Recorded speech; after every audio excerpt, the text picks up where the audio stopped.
So the man, embarking on his new business venture, strode out of the house one day with about $300 cash in his pocket and 5 pairs of large gray sweatpants.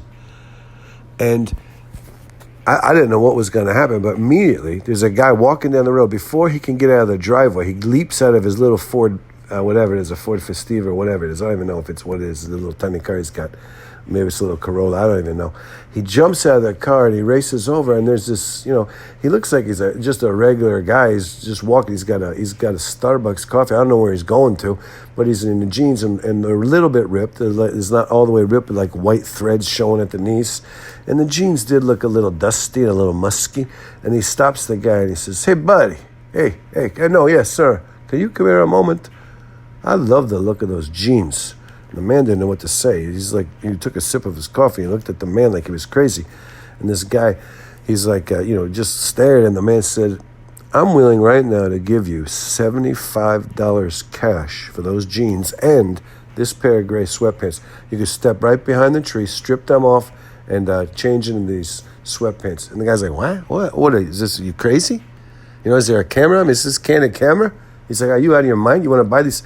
He said, "Listen, I was out all night partying with my friends. I got wasted drunk, and I tried to take a pee. I didn't even get my penis all the way out of the pants, and I peed halfway down my pant leg. Half the pee came out on the street, half stayed inside of my pant leg." And the man looks at him and he says, "Perfect. I'll give you $95 for those jeans." And the man's mouth dropped open, and the man peeled out $95, and the guy, he took the money, and he stepped, right behind he stepped up behind the man's car. The man opened the door. He gave him, two-way, discretion, and he stripped out of his jeans, and he gave the man the jeans.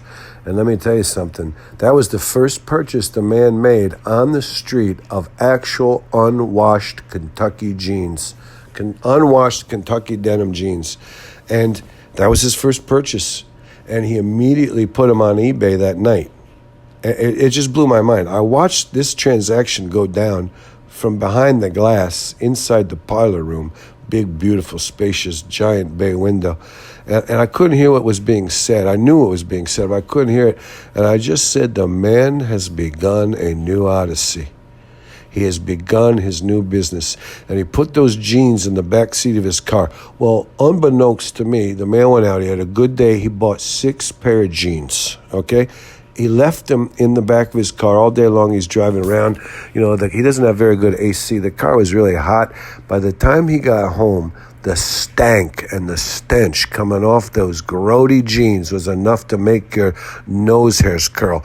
And the man said, "Don't do anything. I want to put them in plastic. I want to preserve that funk, that stank, because that's our hook. That's the difference. That's the thing that we do different than anybody else. People want to sell stonewashed jeans. They want to have the pre-ripped jeans.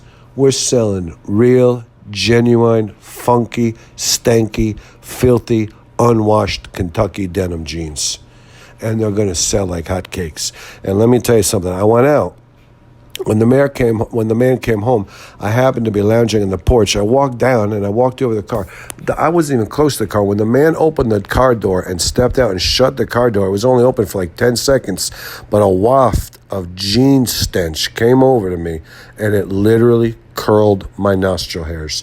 And to me, it just made the man happier. The funkier, stankier, mustier, disgustinger the stench, the more the man saw dollar signs.